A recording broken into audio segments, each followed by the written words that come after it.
one of the things that I enjoy about Seiko is the fact that you really get good dial work, and it doesn't matter the price that you're shopping at. It could be an entry-level sports watch or Seiko 5, or it could be a Presage or a mid-level Pro Specs, or it could be a luxury Grand Seiko. I think you generally get very good dial work, good crispness and execution, color play and texture. They become very satisfying and very unique. And I think this SRP H57 from the Pro Specs family from Seiko falls into that category. It is very satisfying.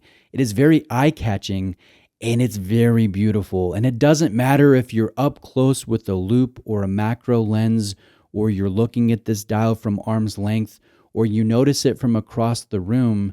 It is a very eye-catching and unique shade of teal.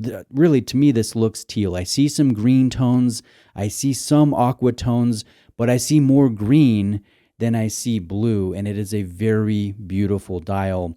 Now let's take a look at the macro here. We'll go up close and take a look at the texture, and you'll notice it almost appears kind of like a fiberglass dial, where you see little ridges and little lines and undulation here in the surface of the dial.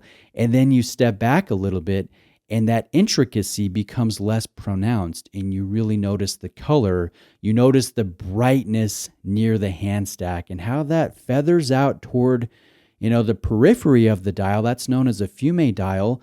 So this has a fume dial, very saturated, nice texture, a little bit of reflection or reflectance, to the finish of this dial. And then you notice some of those larger, how would you call this, cracks. It almost looks like irregular cracks in ice. But at the same time, considering that this is a Seiko Turtle, this K-shape, surprisingly wearable on a wide range of wrists, I almost see the tortoise print here, or the turtle shell with that, with those lines that you don't really notice up close, but when you step back, those become more apparent. And then from across the room, it really is about the color. And because it is unique, and you do have the light play of the ceramic bezel insert, it really is an eye-catching watch. And it's nice because it is a professional diver. This does meet the ISO 6425 standards. It is compliant with those standards. So if you scuba dive, you could take this scuba diving. If you're wearing a shirt and a sport coat like I am in these wrist rolls, it surprisingly looks pretty sweet, right? And generally, you don't want to put a chunky cushion case diver with a collared shirt, but it does slide under the cuff, and it does look pretty dang good. Now, continuing, this is a Pro Specs Special Edition for the United States market, and it does have a couple little differences that Seiko justifies for the increased premium at retail price. So this one will retail at $750, but it will have the ceramic bezel insert. It will have the larger grenade style grip for that bezel, and we do have a sapphire crystal as opposed to Hardlex. And thank you very much, Seiko. We do not have a widescreen Cyclops on this crystal, so I get to look at the day-date complication, and it just looks balanced and clean, and I think preferable over a crystal that carries that widescreen Cyclops that you will find on other Seiko models. So the anti-reflective treatment is on the underside of the crystal only, which I think is a nice thing. If you turn the watch over, you'll notice a tortoise etching in your case back, and this one will also come with an included rubber strap. And I'm always a fan when a brand gives us something extra in terms of strap options from the OEM in the package, so I don't have to buy it or source it separately. Even if it does come with a bit of an increase in retail price, I like the fact that this comes with a green strap that really ties into this unique green fume, highly textured, beautiful dial. This is a fun package. Now, it's not a perfect watch. I'm not the biggest fan of the 4R36 movement that you will find within the case, but I do like this design, and I do think it works on a wide range of wrists.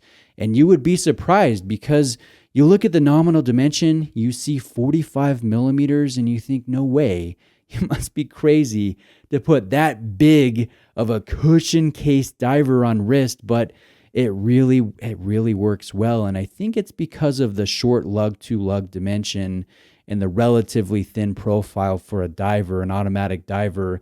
It is surprisingly comfortable. So if you generally like smaller watches, I do think you could pull off a Turtle. It definitely doesn't wear all of its nominal dimension. Now, just to wrap up the video here, I have tried countless Turtles over the years that I've been a fan of Seiko. I'm a self-proclaimed Seikopath.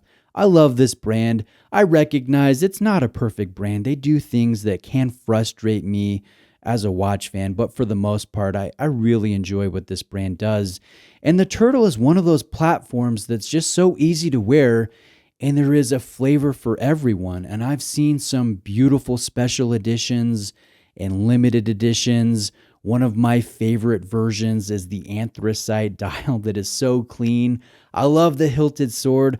I love the Nemo, right? The one with the sunburst orange dial with the navy, the dark navy accent color. There are some really great Seiko Turtles out there, and I've lost track. Honestly, guys, I've lost track of how many I've owned, how many I've borrowed, and how many I've filmed. This one, I would say, is gotta be top 4 in terms of being satisfying and interesting. And I don't know, I wouldn't mind adding this one to the rotation. I think it is that cool. So reach out with any questions you may have. Thank you for watching today. Links to Brent Miller Jewelers will be in the description of the video. They were very gracious in hosting me in their store where I filmed this specific SRP H57. So again, links to their store and social media will be in the description of the video. Have a great day, and I'll see you guys next time.